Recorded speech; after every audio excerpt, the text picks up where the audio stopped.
Welcome to Behind the Line, where we pull back the curtain on the challenges facing first responders and frontline workers. The work you do is unique, and so are the stresses that go with it. Join me as we tackle key issues to reduce risks for burnout, and as we work to support you in doing the job you love without sacrificing being the kind of person you want to be. Hey there, and welcome back to Behind the Line. I'm your host, Lindsay Foss. If you're new to Behind the Line, what you should know about me is that I'm a clinical counselor specializing in trauma therapy.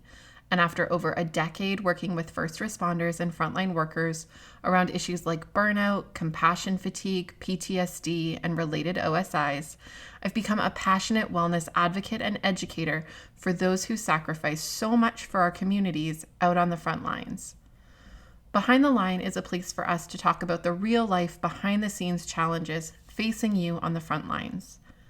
I created this podcast with the hope of bringing easy access to skills for wellness, allowing you to find greater sustainability both on the job and off.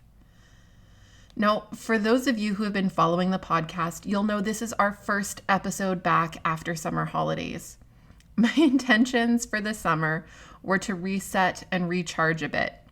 I was still working in my clinical role as well as in my role as a clinic director, but I had tried to reduce the extras and I had planned some time off to do some fun things with my family.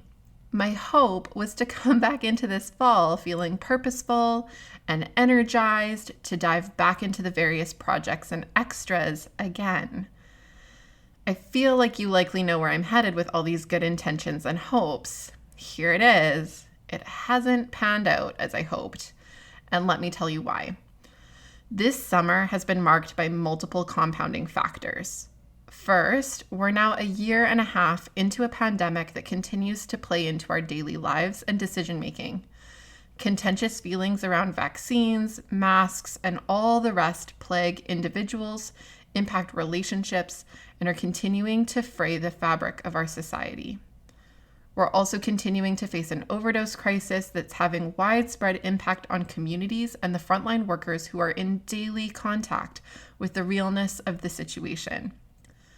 This summer in BC has also seen heat waves leading to an intensity in first responder need that has likely been unmatched, and a backlash from the public and the media following long wait times and significant casualties related to a lack of preparedness on the part of our systems. We've also seen the wildfires in BC cause unprecedented displacement and damage, again calling on our first responders and frontline workers to risk of themselves to keep our communities as safe as possible. The level of need we've seen coming to our clinic as a result of all of these pieces, along with the regular life challenges that people are facing, has been incredibly intense. In my 12 years working as a clinician, I've never experienced a summer like this one. The pace is one thing, the stories are another. The stories emerging from my clinical work this summer have been confronting. Stories about responding in the heat wave, the number of overdose calls in a shift, the weight of public opinion, the lack of support, the staff shortages resulting in offers of double or triple overtime just to get people in. Burnout is running stupid high right now. I keep hearing about it from those in my office, my friends on the front lines, and from those of you who are connecting with me. People are running for the hills. Exhausted, burnt out, and tired of sacrificing themselves to the work, people are leaving in mass exoduses to try to save what's left of themselves. I always know that if I'm tired and I'm feeling the weight of the demands and needs, that this is just a small and tiny reflection of what those on the front lines are feeling. I'm feeling it because you are feeling it so much more. And this summer, we've been feeling it. So here we are, now kicking off the fall, and for me, it's not with the refreshed energy and outlook I hoped to have. My guess is you might be in the same boat. And reflecting on these past couple of months, as well as the past year and a half and beyond that, I'm aware that the risk for those on the front lines in the midst of the amount of crises that have been piling on top of each other is for more than just burnout. You see, burnout is a gradual process, a bit like Chinese water torture. Any given drip might be tolerable, but the incessant and prolonged exposure to one after another, with no promise of it changing or stopping, is what ends up getting to us. And when we reach a breaking point, burnout can move into more significant concerns, including risks for vicarious trauma, compassion fatigue, PTSD, depression, anxiety, addiction concerns, relationship concerns, and, if left unmitigated, suicide. Today marks the start of our series on suicide prevention for first responders and frontline workers in the workplace. Acknowledging that this Friday, September 10th, is Suicide Prevention Day, and that the risk for suicide is higher among first responders and frontline workers than many other occupational groups. The timing seems right for us to focus on this and consider how we can be ambassadors for change. As I look at the burnout that's taking place for those of you in this high-risk occupational category, I am really genuinely concerned and worried about what this time of ongoing intensity will mean for suicide rates over the coming months and year. Because of this, I want to use this platform to try to offer some skills for navigating suicide risk. And I hope you will help me support safety for your coworkers and colleagues by sharing about this series and encouraging those in your sphere of influence to listen in and use some of our other tools, like our Beating the Breaking Point Indicators Checklist and Triage Guide for self-assessing burnout and risks for related concerns. I anticipate that this series will be less than comfortable. It's often hard to talk about suicide. It's even harder to talk about it as it relates to our own experience rather than something that happens with patients or those that we serve. I hear a lot in my clinical work about the impacts of suicide within the workplace, the deaths of coworkers or medical leaves from attempts, the way that these weigh heavy and yet aren't really talked about for fear of acknowledging that we might be at risk too. I get it. Pausing to take stock of our own vulnerabilities and risk exposure is not appealing.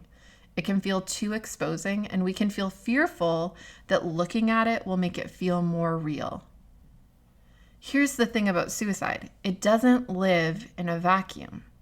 It isn't something that just spontaneously shows up one day. It's the result of the gradual wear. It's the culmination of feeling like I've had to fight too hard for too long.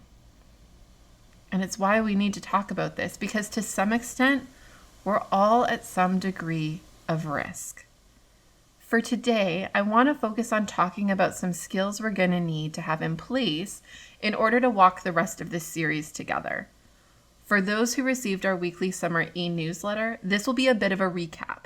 To be able to sit in the discomfort of this topic and the vulnerability of our own risk, as well as the risk of those close to us in our workplaces, we need 4 key skills. Here they are: clarity, boundaries, bravery, and empathy.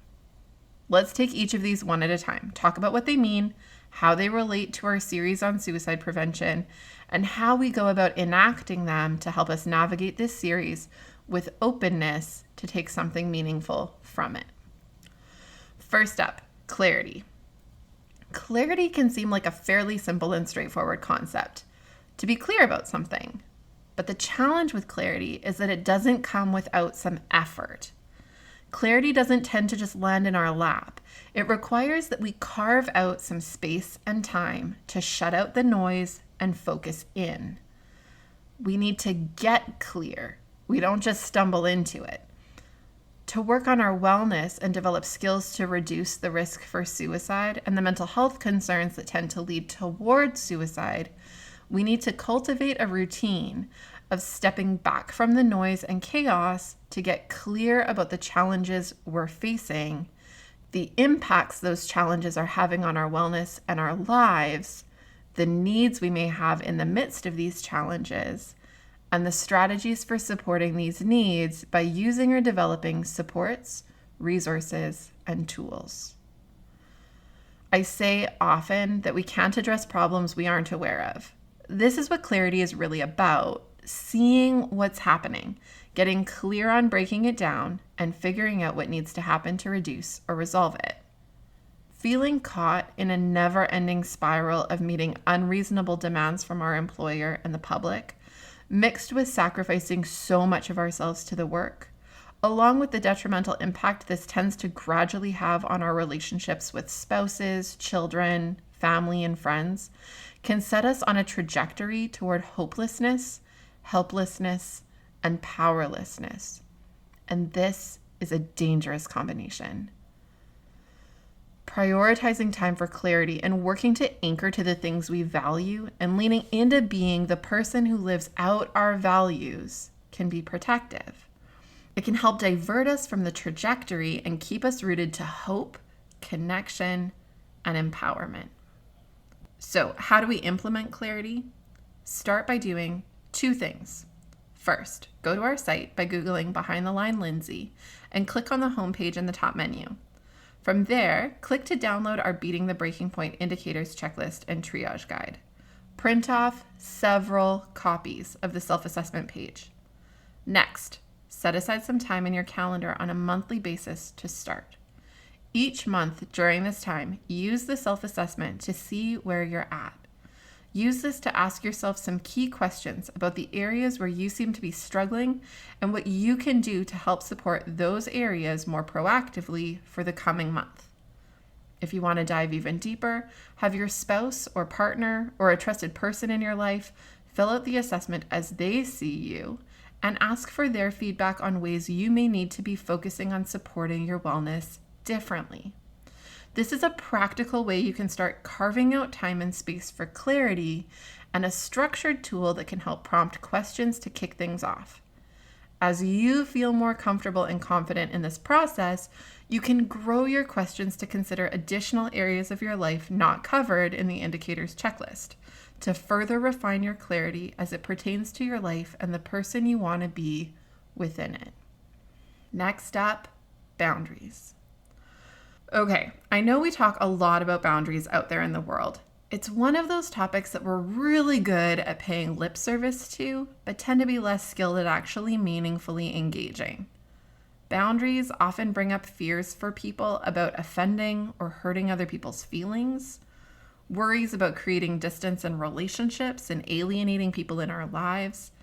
It also tends to bring up stuff in our culture about humility, self-deprecation, and servitude, and believing we need to be giving and gracious towards others. That said, they say you can't pour from an empty cup, and it's true. If we don't set limits to protect our cup and what's in it, it will quickly be dumped out and run dry. And then what? Then we're at higher risk for burnout, compassion fatigue, vicarious trauma, post-traumatic stress, anxiety, depression, relationship difficulties, and yes, suicide. Now, boundaries have 2 pieces. The first is internal boundaries. These are limits I set with myself. Limits like, I'll only stay at an event for an hour to ensure I'm home in time to get the rest I need.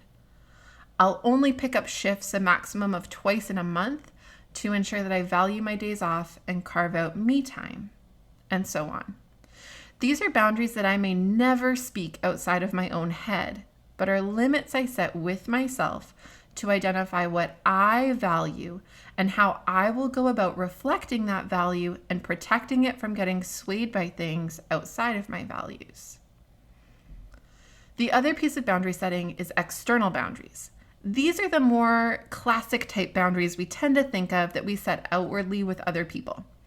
It may include boundaries with coworkers about our willingness to engage in debriefs, or limits with others in our lives around the questions that they ask about our work, or 1,000,001 other examples of limits that need to be set to teach those in our lives how to respect us well and care for our values alongside us.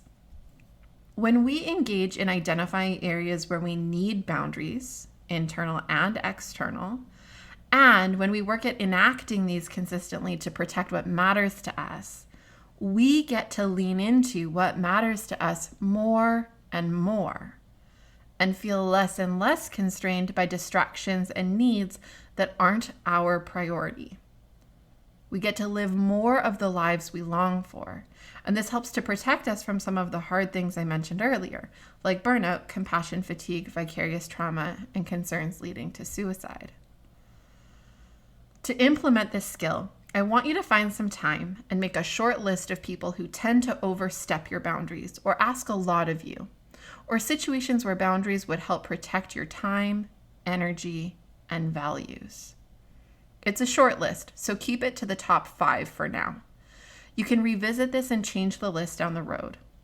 Out of your short list, choose 1 or 2 boundaries to focus on for the coming week. My suggestion is not to choose the hardest one to start.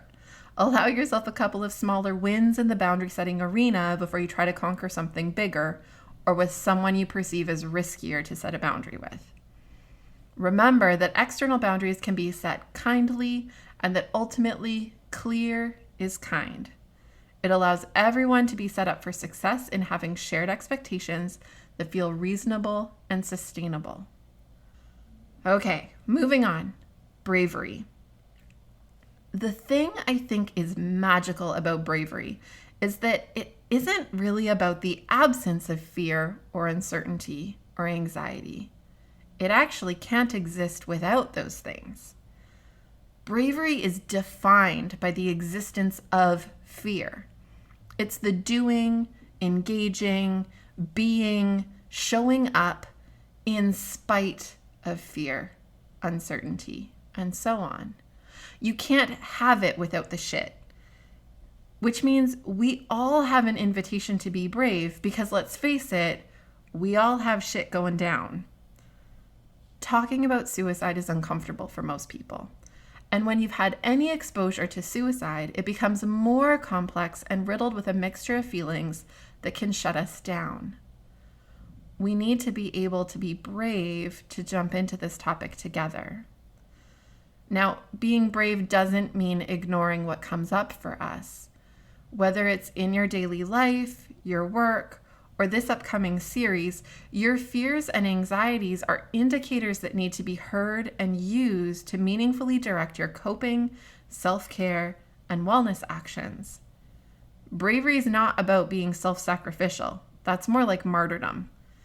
In part, bravery is knowing what we need and engaging this despite the fact that it might be countercultural. It might mean setting boundaries or limiting exposure. Being brave as we embark on our series this month may mean setting aside time to listen and process what comes up, rather than skip it altogether, rush through, and not make meaning of it. It might mean setting limits around when, how, or who you listen with.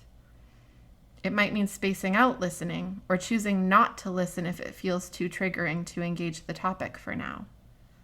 In terms of implementing, be brave and advocate for you. Not only as we enter into this series, but as we consider what leads first responders and frontline workers to the place of suicide.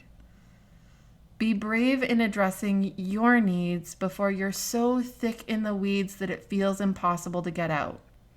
Be brave in seeking support and asking for help. Be brave in identifying your limits and voicing your boundaries to protect yourself from being drowned by the demands of others. Try to consider one area to focus on bravery this coming week. Last but not least, empathy. Okay, I know, it's classic that the therapist is talking about empathy, right? Hear me out though. While most people know the word empathy and perhaps feel able to practice it in some spaces, it tends to be a bit more complicated than we might imagine. We're familiar with the idea of offering empathy to others. Listening, holding space, being non-judgmental, working to care from our own place of experience that allows us to share in someone else's emotions. It takes time and energy and a willingness to offer of ourselves to go there with someone. We do it because they are worth it. We value them, and we genuinely care. But what happens when we need to offer ourselves empathy? Do we have the same capacity to value ourselves, carve out space to hold for ourselves, to really listen to our own needs and feelings, and to engage in these non-judgmentally? That one tends to be trickier. Okay, what does this have to do with suicide risk prevention? The truth is, if you work in first response or frontline work, you are more likely than not to have exposure to someone, often many, who have attempted or completed suicide in your workplace. The statistics are staggering and are projected to get worse as we face the long-term consequences of the pandemic and the opioid crisis on those serving on the front lines. You are at risk. I know that may sound dramatic. I promise it isn't.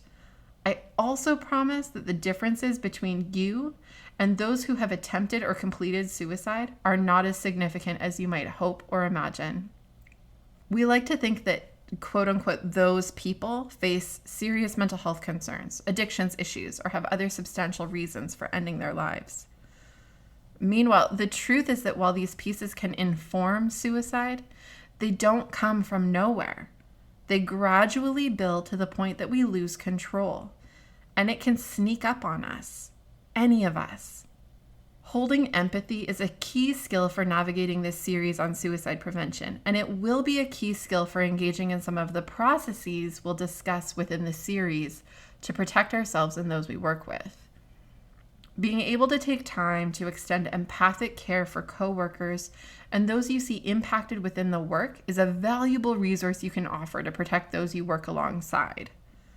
Being able to take time to extend empathic care for yourself is an even more important capacity, as it allows you more to give to others, a better quality of you, and it serves to protect you from some of the risks of getting too far down the rabbit hole without a way to dig back out.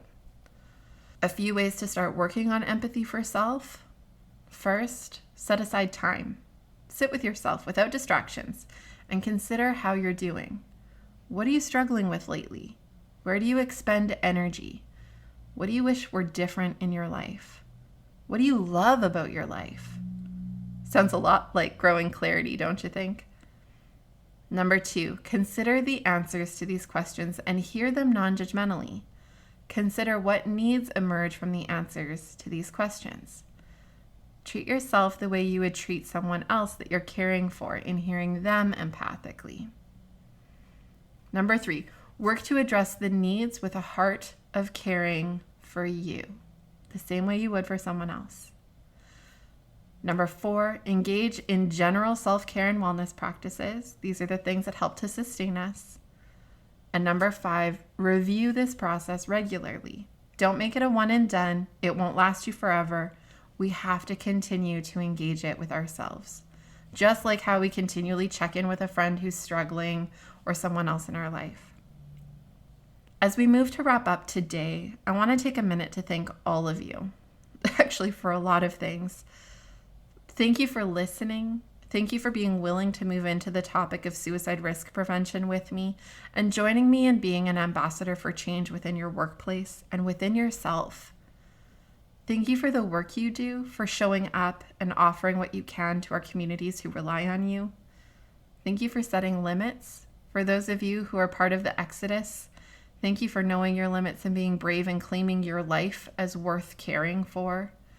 I know it's not easy to make the decision to change jobs, locations, or entire career paths. For those of you showing up day to day and feeling the added weight of the exodus and the resulting staffing shortages, thank you for your continued dedication to our communities and willingness to hang on. That said, I hope you're finding ways to care for yourself and support your wellness, because the current pace in many first response and frontline occupations is not sustainable. I hope that you'll take the suggestions and work on carving out some time to implement some of the skills we've talked about today. You'll find additional resources and links to some of the mentioned tools from today's episode in the show notes, which you can find on our podcast page by searching Behind the Line Lindsay. As always, know that you can reach out and connect with me on social media at Lindsay A. Foss or by emailing me at support@thrive-life.ca. I always love hearing from you and would value your thoughts and feedback as we navigate this series together. Until next time, stay safe.